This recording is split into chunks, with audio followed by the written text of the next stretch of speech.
മറ്റൊരു പ്രധാനപ്പെട്ട വാർത്തയിലേക്കാണ്. മലപ്പുറത്ത് സ്കൂൾ ബസ് നിയന്ത്രണം വിട്ട് കടയിലേക്ക് ഇടിച്ചു കയറിയ അപകടത്തിൽ വിദ്യാർത്ഥികൾ ഉൾപ്പെടെ 6 പേർക്ക് പരിക്കേറ്റു. അപകടത്തിൽ കാൽനട യാത്രക്കാർക്കും പരിക്കുണ്ട്. ശാന്തകുമാർ വെള്ളാലത്താണ് വിവരങ്ങളുമായി ചേരുന്നത്. ശാന്തകുമാർ, എങ്ങനെയാണ് അപകടം സംഭവിച്ചത്? നിലവിൽ പരിക്കേറ്റ വിദ്യാർത്ഥികളുടെയൊക്കെ ആരോഗ്യനില എങ്ങനെയാണ്?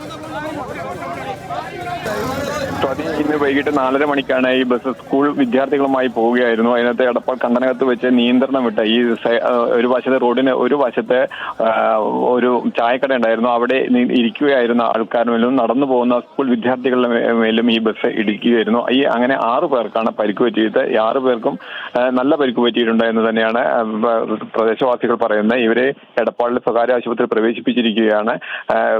എന്താണ് നിയന്ത്രണം വിടാനുണ്ടായ കാരണം എന്നുള്ളത് പോലീസ് മോട്ടോർ വാഹന വകുപ്പും പരിശോധിക്കുന്നുണ്ട്. എന്തായാലും 6 പേർക്ക് പരിക്ക് പറ്റിയിട്ടുണ്ട്. സ്കൂൾ ബസ് സ്കൂളിൽ നിന്ന് വിദ്യാർത്ഥികളുമായി പോവുകയായിരുന്നു. ഈ സമയത്ത് ബസ്സിനകത്ത് വിദ്യാർത്ഥികളുണ്ടായിരുന്നു. വിദ്യാർത്ഥികൾക്ക് ചെറിയ തോതിലുള്ള പരിക്ക് മാത്രമാണ് സംഭവിച്ചിട്ടുള്ളത്. എന്തായാലും റോഡിലൂടെ നടന്നു പോകുന്ന 6 പേർക്കാണ് പരിക്ക് പറ്റിയത്. അത് 3 പേർ കുട്ടികളുമാണ്. സ്വാധീനം.